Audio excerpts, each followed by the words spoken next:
Good morning, everybody. For those I haven't had the pleasure of meeting, my name is Mike Moe. I'm founder of GSV. I'm privileged to have the opportunity to moderate this session on creating a 21st century workforce through entrepreneurship, apprenticeship, and lifelong learning.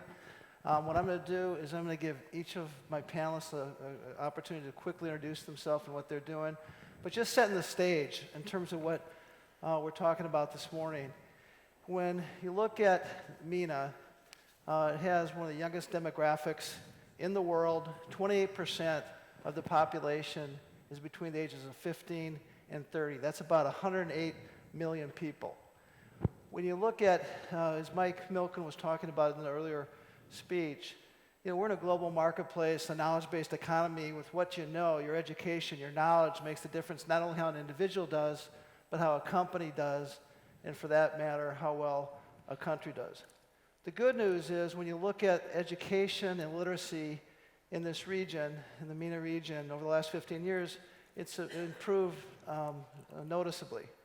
The bad news is when you look at unemployment for people under the age of 30, it's nearly 30%, and that's been persistent. The worst news is when you look at technology in general, and specifically artificial intelligence and automation and robotics, those are eating away jobs at a scary type of pace. McKinsey's estimating that in the next 20 years, 50% of all jobs that exist today could be gone. So what does that mean, as we're trying to address this issue, how to have everybody have an equal opportunity to participate in the future and be productive? Well, clearly, part of the answer is the type of knowledge that you're acquiring. And, in Japan, there's a term called Kaizen, which is continuous improvement. I've got a term called Kaizen EDU, which means continuous learning, which is, I think, the reality of the world we're in. We're no longer you're going to be able to fill up your knowledge tank to age 25 and drive off through life. You're going to continually need to be able to replenish or refuel your knowledge so you can be relevant and current. And what you know, so as a foundation, I call it the 5 C's, and then I'm going to turn it over to the panelists that I think is really the foundation.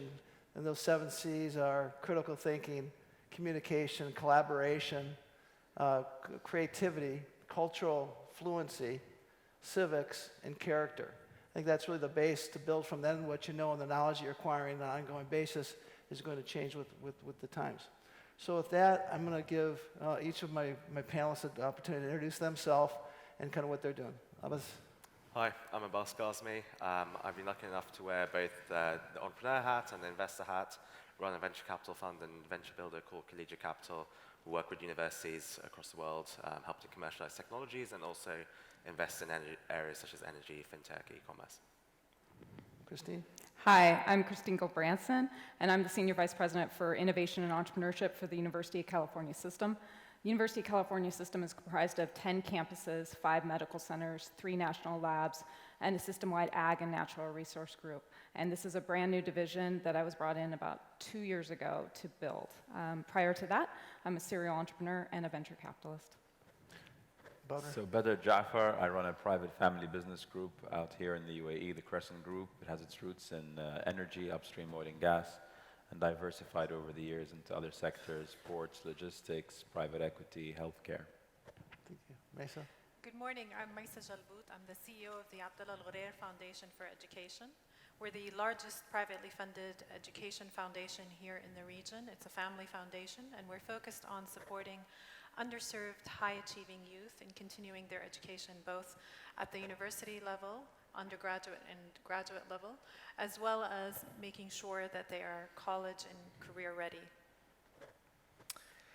Good morning, my name is John Sokoloff. I live in Los Angeles and I'm managing partner of a private equity firm called Leonard Green & Partners. I started my career working with Mike Milken back at Drexel Burnham in the 1980s, so we go back a long way, so it's a particular pleasure to be here. We have a broad, diversified group of investments in about 40 businesses, many of which are consumer-focused, and we have a very large employee base of well over 100,000, and we spend a deal of time focusing on our talent recruitment, talent training, talent retention, and how to have the best talent in a pretty competitive world out there. Great. Kick things off.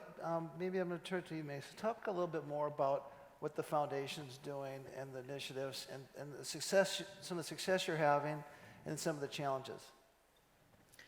Great. Well, our challenge is that we want to support at least 15,000 youth in the region. And because we're focused on underserved youth, we are, we as a foundation find ourselves in the predicament of having a lot more young people who need support than we can support, can any one organization can support. So we've had to look at very many creative ways to reach those young people. So to start off, we haven't yet hit our second anniversary, and we've already supported 750 youth. Our target is to support 1,500 youth by the end of 2018. So what's worked is to be able to support those young people from day one, to be able to give them the financial support, the wraparound services, and we're already starting to see success at a very early stage. So after year 1 and year 2, our young people are doing very, very well. What hasn't worked is the fact that we want to be able to support a lot more young people, but our current formula of supporting them to go into traditional universities for 4- and 5-year degrees. So we're looking at diversifying our strategy. We're investing a lot more in online learning. So we've partnered with some of the top universities in the world, such as MIT, to be able to bring that education to young people in the region, wherever they may be. So we're also supporting young people in being able to start planning for their careers a lot earlier. So the topic of our conversation today is how do we make education a better investment? How do we make sure that that investment manifests itself in the job market? And so what we're finding is that although we're providing a very high quality education to our young people, the universities, even though they are some of the best universities here in the region, are not necessarily preparing young people for the job market. And I don't want to take too much time, but I do want to mention that given that we exist in a region that doesn't have a lot of data, it's really important for us to be able to generate the kind of data that guides our work. And so we're going to be releasing a survey very soon that gives us some really important insights on what young people themselves need from their university education. And so what we found, just a couple of findings, is that they are generally happy with their education, but they don't feel that universities are providing them with enough support. So things like college and career counseling, internships, opportunities to become entrepreneurs, so investing in them in startups right when they're in university. And very importantly, for disadvantaged youth, the opportunity to network and to be introduced to the business sector, as well as being able to be mentored and supported in their transition from university to the career sector. Thank you. What do you think some of the biggest untapped opportunities are in the Middle East? And where do you see the greatest potential?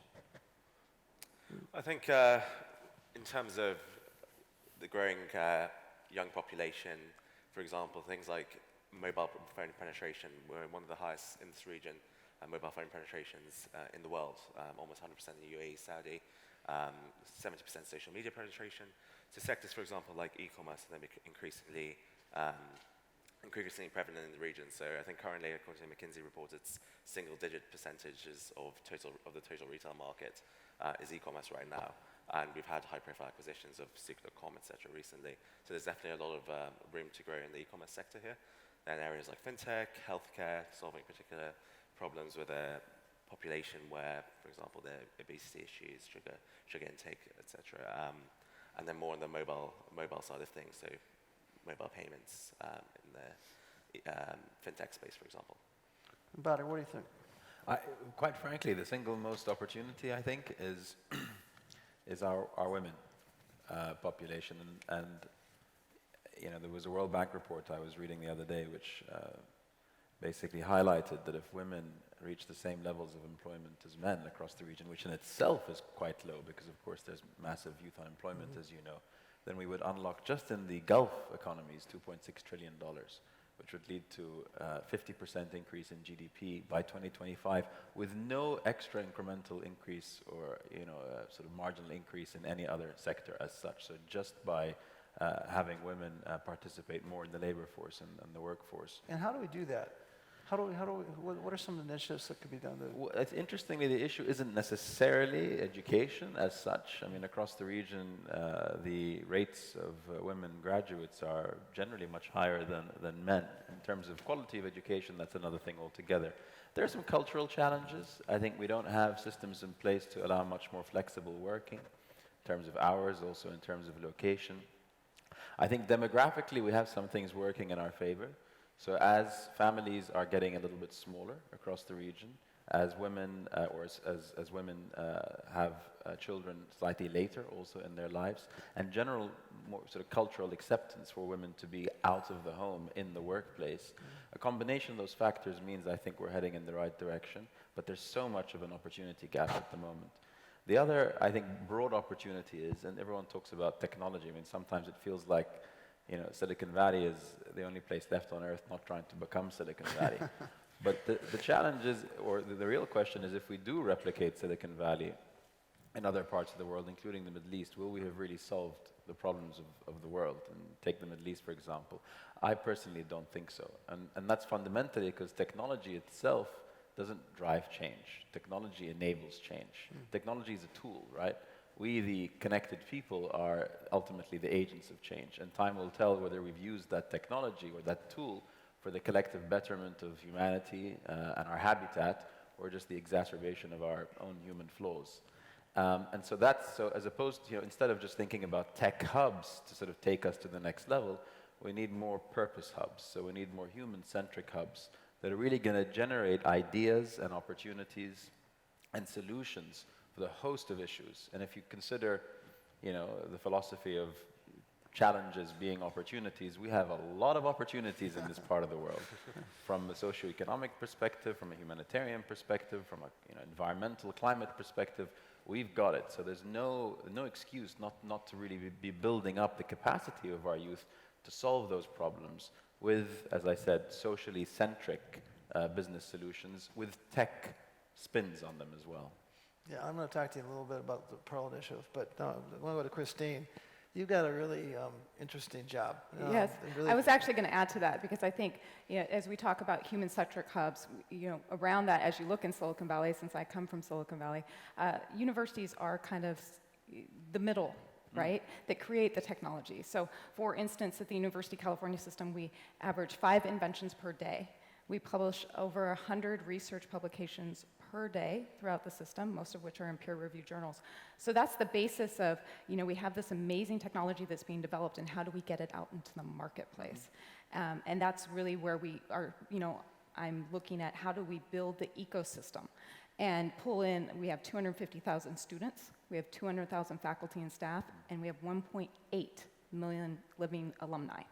So that is a lot to draw from mentorship perspective, advisor perspective for our companies. And so one of the initiatives that I launched since I've been there is, how do we find out who's working on what with such a vastness of human capital, and what companies are they building? So I started first our campaign, I Am a UC Entrepreneur, to help facilitate that brand awareness and that cultural acceptance that it's okay to be an entrepreneur. And I first launched the campaign where we had video submissions of, what are you working on? What company are you working on? And that was with student, faculty, and staff. And we had over 460 submissions, with a culmination where we had the winners come and pitch to local venture capitalists like Brooke Byers of Kleiner Perkins and so forth. Now, we just launched it again, and with that culmination, we launched it for our alumni. And, as you can imagine, with 1.8 million living alumni, where are they and what are they doing? And so we had them submit their pitches, online videos, as well as pitch decks. We had corporate VCs review those, select the finalists, and mentor them, right? Because the key is, how do we give them the tools to become better entrepreneurs. So they mentored them, and the culmination is they were able to pitch at the Global Corporate Venture Capital Summit in Monterey, California, just last week in front of 650 corporate VCs. It was pretty amazing and pretty impressive. And because when you look at, it's all about partnerships. I think that's one of the things as we talk about hubs is what type of partnerships do we need to have within that? And I think corporates are very important because as companies are building their product, they need beta testers, right? Not only do they need investors, which we're pulling into the ecosystem from our alums and so forth in the Valley and across the globe, but they need the mentors and advisors. And so I think as we look about it in this region, what does that ecosystem look like here? And for those things that perhaps don't exist, how can we maybe transplant that or bring in role models from other countries to help facilitate the sharing of stories and experiences of what it's like to be an innovator and an entrepreneur? So John, you have sat on a number of boards, including companies like Whole Foods and Shake Stack and J.Crew. What do you see? What are some observations you have in terms of the talent and how talent, some of the best practices, how talent's being developed, and how corporations are partnering for innovation initiatives to can be competitive and to evolve a workforce? Well, in America at the moment, we are at virtually a full employment economy, which is very rare. So there's a fierce competition for talent. And there's kind of two parts of your workforce. There's the educated workforce, college educated, which has in America the statistics on earnings for college educated people versus non-college. There's just a dramatic wage gap. But in our companies, the biggest number of our employees are non-college educated. So we focus a great deal amount of time and effort on how to recruit and deal with those people. And I think particularly for the millennials and even the younger generation, there's a lot of change that's occurred in what they're looking for in their employer. And we have 4 companies on the Fortune magazine Best 100 Companies to Work For list, which is very prestigious. And if you list the 10 attributes of a great company to work for, how much money you make is number 7. So it's really not as much of a money-driven generation as far as getting their job and job satisfaction. The most important criteria is trust. Do they trust their leadership? Do they trust their employer? And also, does the company have a higher purpose or a broader purpose than just making a hamburger or selling their bananas or selling a shirt?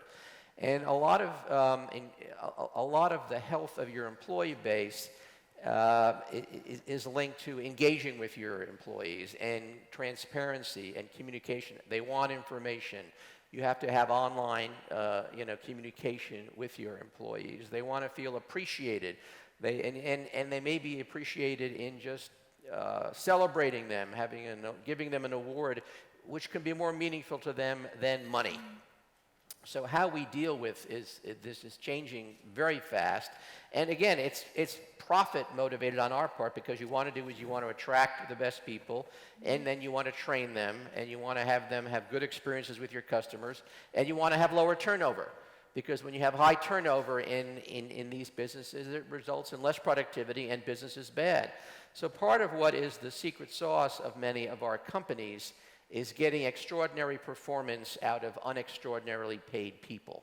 And that's easy to say and very difficult to do, but the amount of time and resources that our companies are putting into training and leadership and interacting and celebrating with their employee base is extremely important today. I don't know how that's being transported to the Gulf. I've been coming to the Gulf for many years. We have a lot of consumer businesses that have a licensee in the Gulf and have restaurants or stores. I don't hear as much discussion yet here about how they deal with their employees. Mm-hmm. And here, from the outside, a lot of the employees are not citizens and not locals and come from somewhere else. So I guess there's a whole other set of social dynamics that'll bring its own set of challenges and opportunities. But in America, that's how we're looking at the world. At the same time, dealing with exploding minimum wage, which is resulting in even the most enlightened employers who really value their employee base looking at their P&L and saying, we can't afford this dramatic increase in our labor costs, and so they're furiously looking for ways to reduce labor costs and automate. And robots, and Shake Shack is doing away with cashiers, and Whole Foods is trying to dramatically reduce the number of people they need in their store because paying $15 an hour versus paying $8 an hour is just a fundamental change. So those are the conflicting winds that we're dealing with in America that's making it a very exciting time. And there's a big differential among companies in how their employee base feels, and in the end, how that rewards their customers and ultimately their shareholders. Macy, other comment? Yeah, I guess young people in this region are no different than millennials everywhere. They do want to work for a company that has the same values that they embody, or that they're trying to find meaning. And they want their work to add to that meaning as well. What we find with the young people that we work with, young Emiratis and Arabs, is that the reason that they want to be part of our scholarship program is because an integral part of that is that they have to invest time into the community. They have to, the X number of hours that they need to invest into showing how they can contribute to their community, whether it's the UAE or the greater region. Another part of that is that they want valuable experience. So they want to work for a company that they know that they can grow in and contribute very substantially. And that for us manifests itself in their desire for internships.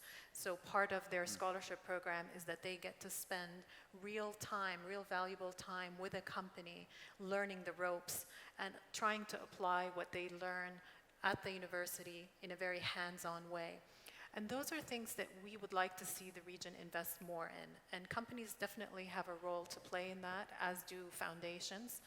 And so we're trying to encourage government and universities to work more closely, and companies to work more closely together to create those valuable experiences. And one way that we really would like to see that manifest itself in co-ops. Next week we're bringing one of our partner universities, which is Waterloo University, here to the UAE, to Dubai, to talk about their very successful experience. It's the most innovative university in Canada, and it got that not because it's a rich university, but because it works with the private sector to make sure that students not only learn academically, but also gain work experience. So they study for one semester and they work for another semester. The end result of that is that 85% of their students have a job 6 months before they graduate. And the university president told me that they are not satisfied with that. They now want to change that so that students have their own companies before they graduate. That's the kind of university experience that we need to see in the Arab world, and those are the kinds of partnerships that we're trying to create. And Waterloo University is also one of the great innovation hubs, certainly in Canada, but all throughout the world. I want to talk about entrepreneurship a little bit more. As entrepreneurship, increasingly the kids come out of college today, looking at the best job they can have is the one they create for themselves. But what question I've got, do you think entrepreneurship can be learned? Or is that something that's sort of innate? Well, actually, when I used to be at the Kauffman Foundation, the Foundation for Entrepreneurship, we had this discussion all the time of, is it an innate skill? And I think you do have some innate skills from your life experience and how you grew up. Were you a son or a daughter of an entrepreneur? Did you have that exposure to risk-taking? Because entrepreneurship is about taking risks. And I think, but I think some of those skills can be expanded on and learned. And I think it's about exposure. One of the things actually that in the system, what we've looked at is that they thrive, they want it. These young, students now, they want to understand what entrepreneurship is. And when you look at, the discussion about workforce development here, most of net new jobs are created by companies that are 5 years or younger. Yeah. It's not the big companies anymore. And so we really do need to understand what is entrepreneurship? How do we enable it more greatly? How do we teach?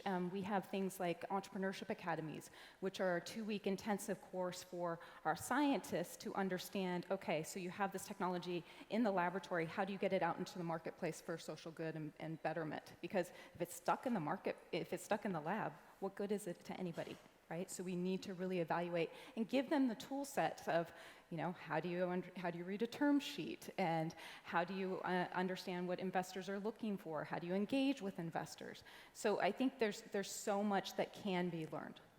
Well, Abbas, how old are you? 25. How many businesses you started? 8 total so far. So- Close to 16. So what do you think? Is entrepreneurship something that can be learned? I think entrepreneurial traits can be taught. There are certain behavioral factors that people can develop and practice and improve upon. I think particularly in this region, there's a kind of fear of failure. There's something also in the UK that kind of compared to the US, failure is not really kind of in the US, but a lot of people say, oh, I failed, but I learned from it. It's kind of like a badge of honor, while here it's more of a cultural kind of, for example, things like bankruptcy laws. There's a lot of coverage recently when the UAE a year ago introduced new bankruptcy laws to make it easier for people to set up a company without worrying about kind of if it all goes bust, having everything land on them personally and being liable for it. I think, particularly for the region, for young people, it's not just at the university level, but starting even earlier, giving them role models they can aspire to and show them that there are different routes to doing entrepreneurship. Not everyone has to follow the college dropout route or doing it in their 20s. I mean, for example, WhatsApp, the founders ended up, they rejected from jobs at Twitter, for example, and then they ended up selling a business for multiple billions to Facebook later on in their 30s. And I think It was 19 billion, but quick. yeah, 19 billion, yeah. I think one of the key things as well is the term entrepreneurship, which is about young people working in some of these large corporations or even startups, being able to innovate themselves, given the kind of brain and ability to submit their ideas, submit their kind of own thoughts about how things should be run, should be done, and encouraging that more in the private sector rather than saying everyone has to, for example, set up a first company straight out of university or while at university, because it's not for everyone, but the traits are something that's certainly applicable across industries and across different size companies. So I completely understand about the fear of failure, and while it is a badge of honor typically in the Valley because you learn so much from failing, so you learn what not to do in your next company. One of the things that we found when we were working with the Singaporean government as a venture capitalist is we understood that cultural bias to I don't want to fail because how am I going to be perceived? And so what we actually started was the Phoenix Award to celebrate those entrepreneurs that failed. And it really shifted the culture to embrace that and shift into more people being entrepreneurial. That's great. Yeah, as long as you're, I agree on the failure issue, and of course, I'm very familiar with some of the cultural challenges behind failure as well. But as long as you're celebrating, and I like I went to this thing called FailCon. I don't know if you've heard about it, where they basically get all these people in the room who failed, and they celebrate failure. I think it was certainly educational, and there were some great stories there. Slightly missing the point in some places where they were celebrating failure as opposed to the lessons learned along the way. So it was like, I lost $10 million. Only 10 million, I lost 100 million. Oh, that's fantastic, man. So, but in terms of, can you learn it? Look, skills, yes, you can learn. And they're very important skills I think any entrepreneur needs to learn on their journey towards creating a new concept or taking an idea from something to a sustainable business.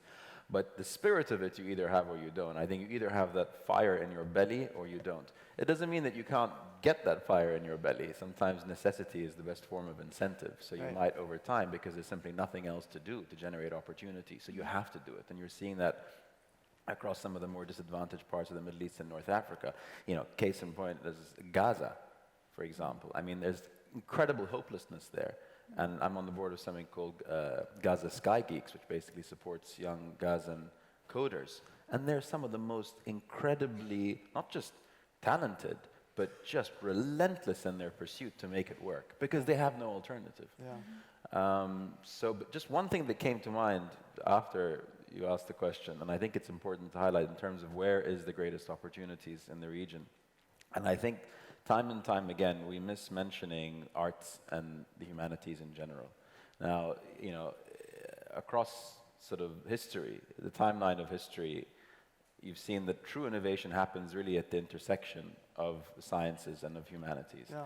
And this, this region is a phenomenal example of that. I mean, you go back to the Golden Age in the 8th, 9th century, times like, a bit modern day, today, Iraq, Harun al-Rashid, who was basically responsible for, from a policy perspective, a lot of the incredible boom of innovation that happened out of that region, including establishing pretty much the first ever university in the world, Dar al-Hikmah, the House of Knowledge, and then, of course, which was followed by, I think, Jami'at al-Qarawiyyin, which was in Morocco, which was actually established by and founded by a woman about 50 years later or so. But the core principles there was actually always seeing how the humanities would complement sciences and the other way around. In some cases, in a lot of cases, all the great polymaths that came out of there, and including, of course, in the European Renaissance in the 14th, 15th century, excuse me, were artists before they were scientists.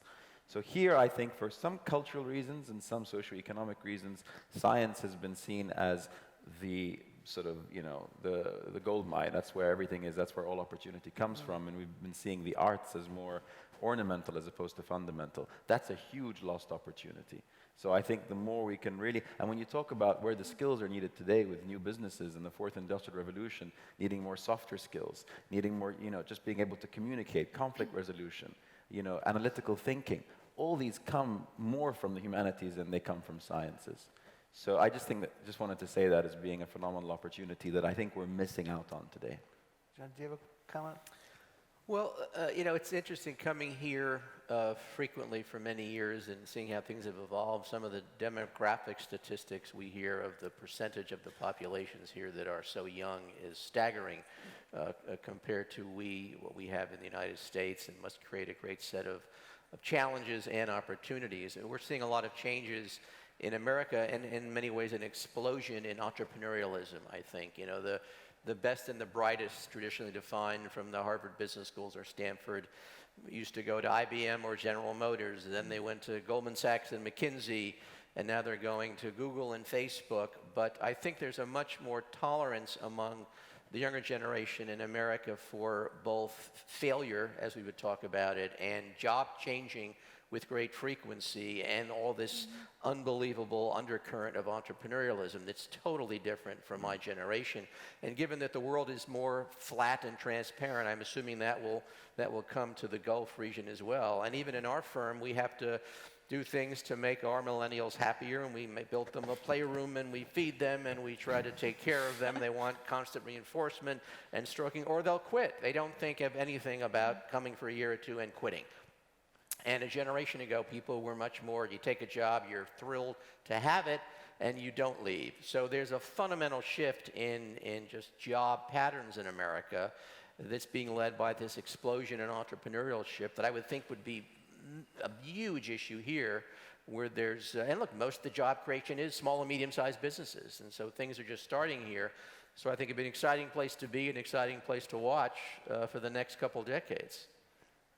So Badr, if you could just, we were running out of time, but I think people should know about the Pearl Initiative and what you're doing there. You gave some fascinating data in terms of what some activity could look like in the next 5-10 years, and what needs to happen to make that. Yeah, I mean, just very quickly, it's so, corporate governance is often seen as being the realm of large companies and public companies to deal with.